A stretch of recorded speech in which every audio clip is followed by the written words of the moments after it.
Hello everyone, this is Angel Esquivel here. Welcome back to another movie review, and today we're going to be reviewing The Bride, which came out last week. So without further ado, let's get to the movie review.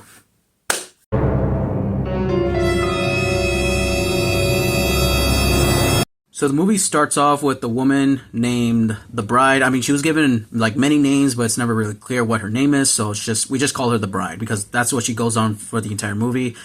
It starts with her getting into an accident because of her Tourette's, her Tourette's syndrome or something like that. She falls to her death. Then like days later we cut to another side character, Frankenstein and a scientist. They dig her body up. They bring her back to life, and just so Frankenstein can find a bride, because obviously the bride. That's what the movie is.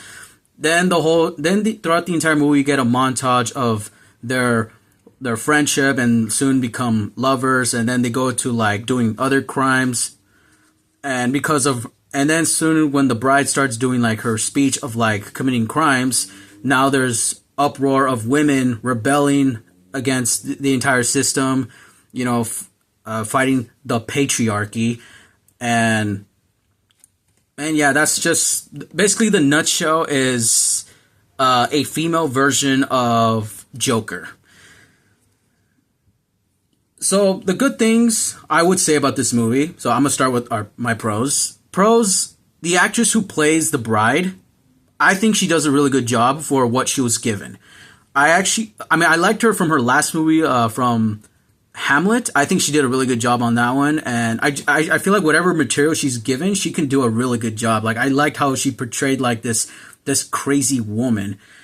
And Christian Bale, well, that's the only actor's name I know throughout the entire movie.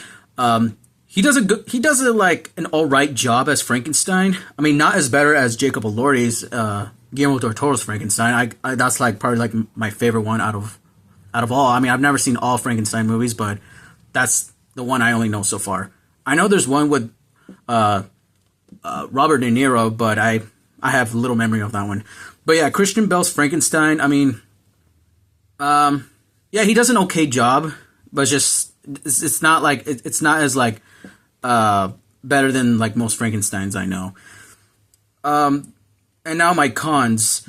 This movie does raise questions like about the bride's like her stuttering thing. Like, it's funny because I've watched the entire movie and never once the movie ever explained on why she's like this. Like, I get that. I mean, I get like the actress, whatever she was given, she was really good at it. But then again, but that doesn't mean it's gonna make the story any better.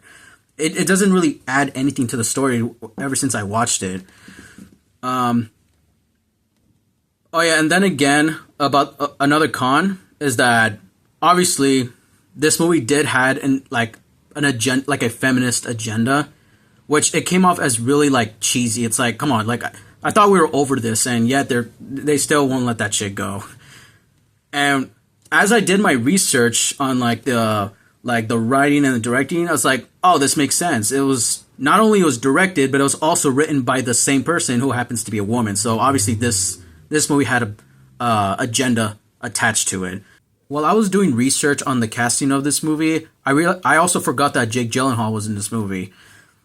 I think it really made no sense to have him in the movie. You're just gonna use him for like just him as a background character. I feel like you could have used like someone like non-famous to play that role, but I feel like it was a waste to just have him be in the movie and just forget about him later on throughout the entire movie. So as we get to the ending of the climax, Frankenstein gets shot in the head. The bride tries to take him back to the scientists. Well, as she does that, she gets shot down by a bunch of police. And towards the end, the scientist ends up bringing both back to life, but then like it cuts off, and that's towards the end of the movie. Never once I've actually like felt or rooted for the main characters, even though they're the main characters. But I know someone's gonna tell me, oh, but they're villains, like they're monsters, they're like that's the point. But like, yeah, but then again, Joker, he was a villain, but we all rooted for him. But this movie, it's like I've never felt anything when Frankenstein was getting shot. Unlike the Guillermo del Toro's Frankenstein, which throughout the entire movie, I actually felt for the character, for the Frankenstein's monster. But with this one, it's like not as much, and I just didn't really like felt for the character or even rooted for anything they did. And it's like it's like if I don't feel like any sense of like rooting for the character, then it's like that's how you know you kind of fucked up with the movie, and it's like there's really no point. And also, then again, there's times where I even like checked my phone to like what time it is, because or sometimes I would get distracted and looking somewhere else.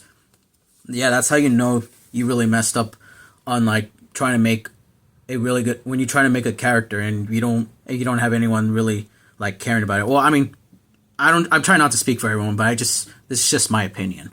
Another thing that they also try to take inspiration from the Joker 2 movie is that they try to also make it so artsy. They even did like one musical number, which I'm actually okay with, which I gotta say with this one, I'm okay with it because they only did it for once, unlike Joker 2, which is, they did like so much, and I feel like it didn't really need to do all that musicals for Joker 2. If there's anything good I would say about The Bride, I would say this is better compared to Joker 2. Or Joker something, or we just call it Joker 2. But The Bride, even though by itself, it's like, yeah, it has some problems, but I'd say it's a little better than Joker 2. So is this the worst movie of this month and / year? Well, so far, I don't know, because I gotta wait until other movies come out, and I know people are on the internet have saying like a lot of, like, they said like, oh, this is the worst movie, but then again, we don't know yet until other movies come out. In my opinion, like, it's not as bad as people say, but then again, I can kind of see it, and obviously, if this movie were ever come out in streaming, I don't think I would really rewatch it, because I've already know, like, everything I already saw. So, for my rating for this movie, I will give it a 4 out of 10. That I would at least give it at that. So in conclusion, just because you took something that worked on the last movie, it doesn't mean it's gonna work here. So that's gonna be today's movie review. I hope you enjoyed this. So make sure to like, comment, share, subscribe, hit the bell notification icon up there. Make sure to follow me on my Instagram page, Thunderstruck1810. This is Angel Esquivel here, and as always, I'm retarded?